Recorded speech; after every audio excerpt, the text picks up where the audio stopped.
tous, on se retrouve pour un nouveau vlog. Aujourd'hui, je vous emmène avec moi tout le long d'un week-end à Albertville. Je vais vous emmener avec moi découvrir déjà la ville d'Albertville, mais pas que du coup, parce que là, on part en rando avec Paul du pays d'Albertville. Bonjour à tous. Et on monte dans le massif des Bauges. Et regardez là les couleurs de l'automne. C'est trop joli. Donc là, on est au-dessus d'Albertville. On est toujours dans le pays d'Albertville. Voilà. Et on monte. Direction. Limite des nuages là-bas. Ah. Bon, on va monter haut quand même. À combien d'altitude? On va être à 1000 mètres. À 1000 mètres. Le plus haut, ouais. Et en plus, on a de la chance parce qu'il y a le ciel bleu. Trop beau.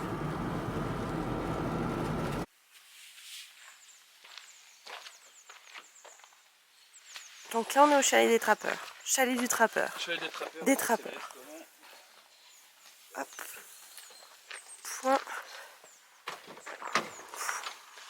Point de départ.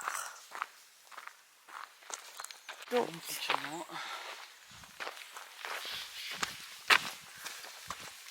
point de départ par ici au chalet. Voilà. Ah, ça a l'air d'être trop chou. J'adore. C'est parti.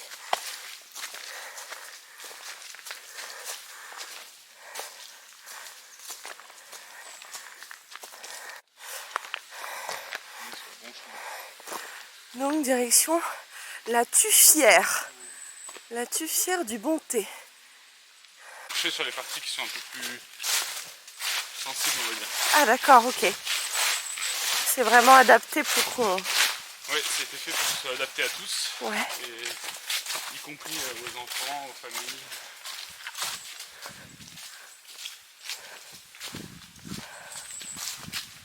Ils ont valorisé ce chemin. Ils l'ont aménagé, équipé de marches. On verra là où il y a des panneaux. Tout ça étant le but de valoriser vraiment la Tuffière et que les gens sachent qu'elle existe, mais aussi envie de la protéger. D'accord.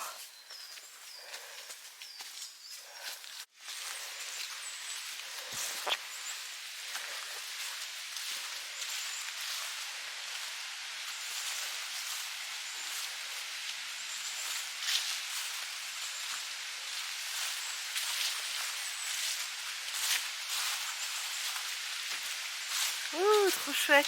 Voilà, je suis à Tuffière. Toute cette cascade qui est en face de nous. Donc la particularité ici, c'est que c'est une Tuffière qui est très verticale. Donc on l'appelle Tuffière en cascade. Ouais. En fait, le principe, c'est qu'on est dans le massif des Bauges. Le massif des Bauges, c'est un massif calcaire, ça s'appelle un massif karstique. Et donc l'eau, elle a tendance à s'infiltrer très vite dans le sol. Et elle va s'infiltrer au fil des failles, en fait. Et un jour, elle peut rencontrer une couche un peu plus imperméable. Donc elle va ruisseler le long de cette couche imperméable. C'est un peu ce qu'on voit là sur le plan, en fait. L'eau, elle tombe et puis elle s'infiltre dans le calcaire. Ouais. Et un jour, elle rencontre une couche un peu plus imperméable, qui peut être surtout avec de l'argile. Ouais. Et donc, elle va ruisseler le long de cette couche jusqu'à temps de trouver une autre faille pour sortir. Et donc, bon, aujourd'hui, elle a été équipée avec des points de captage. Et on peut imaginer que l'eau, elle va ruisseler le long et elle va trouver un jour une faille qui donne sur l'extérieur. Donc, elle va ruisseler, c'est ce qui se passe ici. Et en fait, en ayant traversé le calcaire et en ayant cheminé sous terre, elle se charge en calcaire. Et donc, quand elle arrive à la surface, il y a une réaction chimique dont je ne pourrais pas expliquer les jeux des ions et tout ça, mais il y a une réaction chimique qui fait que le calcaire va se déposer sur place. Et donc, ça va créer ces petites concrétions, c'est ce qu'on aperçoit là-haut, des petites boules et tout ça. Ici, je vous montre là, on voit les petites boules de calcaire. En fait, ça, c'est le tuf qui se forme. En fait, ce qu'on aperçoit là-haut. Donc, c'est comme les petites boules là. Ouais, ce qui est là-haut dans la cascade, si on le découpe, on va voir ça. Et donc, c'est une pierre qui est solide, qu'on peut utiliser pour construire, en même temps qui est très aérée. Donc ça fait comme une carrière un peu. Ouais, de calcaire. Celle-ci elle n'a pas été utilisée enfin elle est plus utilisée c'est sûr, Ah. mais il y a certaines tufières qui sont utilisées comme carrière de calcaire. Et c'est une pierre qui a plusieurs c'est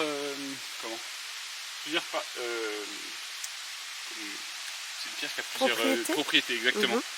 C'est une pierre qui va être plus isolante parce qu'en fait comme elle a emprisonné de l'air en se formant, eh ben, les bulles d'air, l'air c'est le meilleur isolant, donc plus on a isolé d'air dans la pierre, plus c'est une pierre qui est isolante. Ça va aussi avoir des effets un peu réfractaires, donc on peut l'utiliser dans les fours à bois. Et on le verra tout à l'heure, on peut l'utiliser aussi en fortification, puisque c'est une pierre qui, si jamais les boulettes de l'ennemi heurtent la pierre, elle va se déformer plus facilement et elle va faire moins d'éclat. Donc c'est une pierre qui a plein d'usages, mais il faut aller la collecter dans les calcaires, dans les tufières. Ok. Et donc nous arrivons au fort de Tanier, sous le soleil. Incroyable. On a de la chance. Ah. Ouais, qui a été construit en 1880 sur les plans du général Serré de Rivière. Donc on appelle ça un fort de type Serré de Rivière. Ouais. C'est l'un des plus grands forts de France. Il y a 22 hectares à l'intérieur des remparts. Ah ouais. Donc le mur de rempart, c'est celui qu'on voit là. Donc 22 hectares à l'intérieur. Et donc c'est un fort qui a été construit par le général Serré de Rivière suite à la guerre franco-prussienne de 1870-1871, dans le but donc de protéger les frontières est du pays d'une éventuelle future invasion. Ok. Voilà.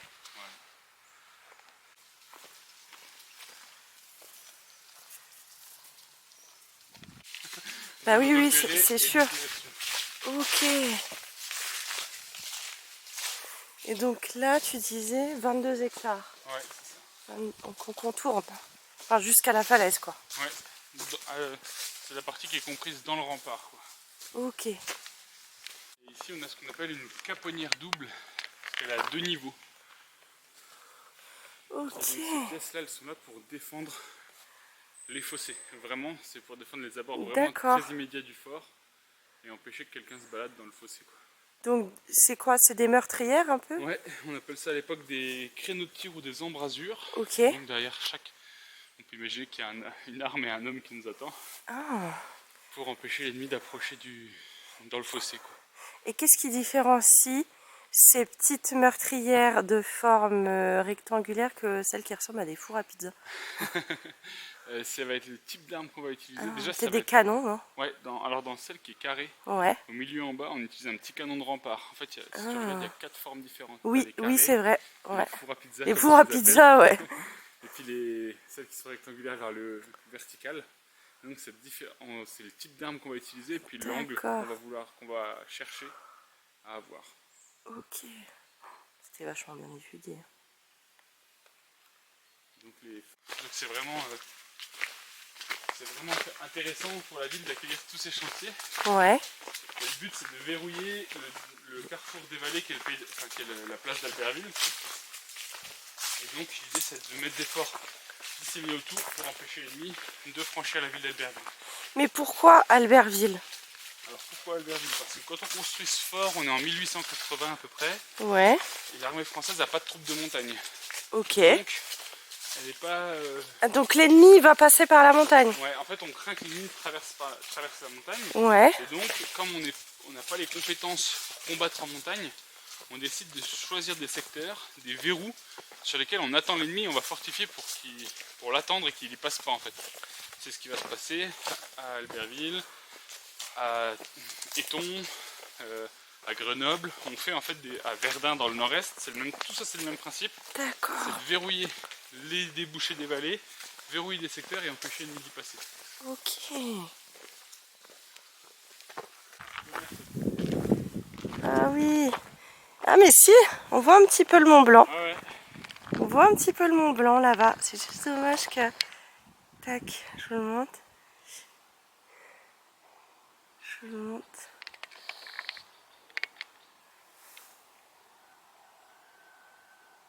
Tac, il est là. Voilà, c'est juste dommage qu'il y ait une petite brume, mais c'est joli aussi. Ça se lève tout doucement. Ouais, Tac. Oups. Donc le bout du fort. Mais ça c'est pas d'origine. Ah là. Il a été construit donc un peu plus tard que l'entrée. Ah ok. On est vers 1885 quand on construit cette deuxième porte. Ok. Des modifications qui permettent en fait d'éviter d'avoir une porte qui n'est pas pile en face de l'axe d'arrivée de l'ennemi. D'accord. Et donc, si besoin, de sortir ou de rentrer de manière plus discrète. Ok. Ouais, de toute façon, ils t'attendent pareil. Là, t'es cerné aussi.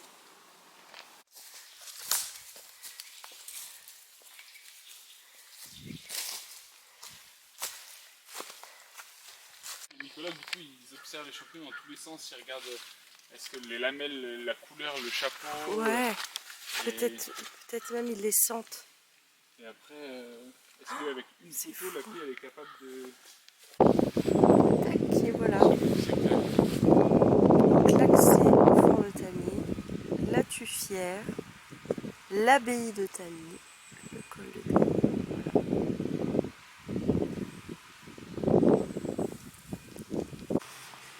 Et donc nous revenons à notre point de départ où nous sommes garés pour aller déjeuner au restaurant Le Chalet des Trappeurs. C'est trop joli. Bon, je vous montre l'intérieur du chalet parce que franchement c'est trop chouette. Regardez. C'est hyper authentique et tout. J'adore. Regardez ça. Et là, en plus, on va être auprès de la cheminée. Trop cool. Donc du coup, nous allons tester la reblochonnade. Ah ouais, j'adore le petit appareil. Trop chouette. Oh non, désolé. Je vous amène les pommes de terre. Oui, avec plaisir. Oh, la tartiflette, elle est magique, elle est magnifique. Faut mettre, tu veux la prendre? D'accord. Trop chouette. Vous prenez les pommes de terre que vous mettez dans votre... Donc la reblochonnade, tartiflette, magnifique. Ah là là, ça va être super bon à mon avis. Ça va être magnifique. Mais de là à manger tout ça, je ne pense pas. Crème brûlée pour bien terminer ce repas. Sans être en retard. Parfait. Et regardez. Ah ouais. On a de la chance. Ah, c'est joli là avec la vue là. Derrière. Regardez comme c'est trop beau. Couleur de l'automne. Là c'est sur la montée là. Magnifique. Donc là nous sommes. On est à la ferme. La ferme du coteau. La ferme du. Ah bah oui c'est là. La ferme du coteau. Oh, ça j'adore. Les compotes de pommes. Bonjour. Bonjour. Oh, velouté de courgettes. Je suis Céline de la maison de tourisme. Bonjour. Les pommes. Oui, ça va. Producteur de fruits, donc pommes, poires. On fait de la fraise, du raisin de table et des prunes. Mes parents se sont installés en 99. C'est une exploitation familiale parce que moi je suis la 5e génération. Il y avait déjà mes arrière qui avaient déjà des vergers. Et donc mon père s'est installé en 99 et on est passé en bio sur toute l'exploitation en 2009. Ok. Voilà. J'ai compté tout à l'heure, je crois qu'on a 17 références de produits transformés, je pense pas. Ouais, je pensais pas qu'on en avait autant, mais comme j'ai fait les prix tout à l'heure, j'ai compté. Ouais.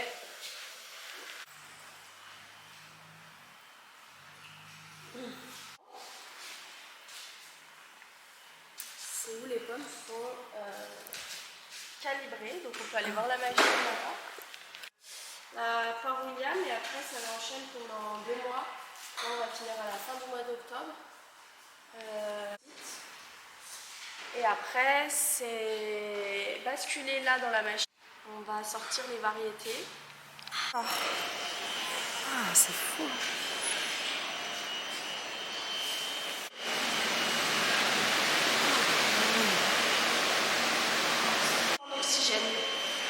l'absorbeur va se mettre en route. Et là, on va descendre à 2% d'oxygène, sachant que dans l'air, il y a 19%. Ouais. Et en fait, quand on arrive déjà à 17% d'oxygène, on commence déjà à être pas bien. Ah oui. Donc là, à 2%, c'est la mort assurée, si on rentre dedans. Ah, ok. Donc là, on est à 2% d'oxygène, 1,5 de CO2 et le reste, c'est de l'azote. Donc il n'y a pas de gaz. Souvent, on nous dit, vous mettez du gaz pour conserver vos pommes. Non. On ne met pas de gaz, c'est le gaz qui est naturellement présent dans notre atmosphère. Donc là, en fait, je vous refais un petit débrief de ce qu'on s'est dit.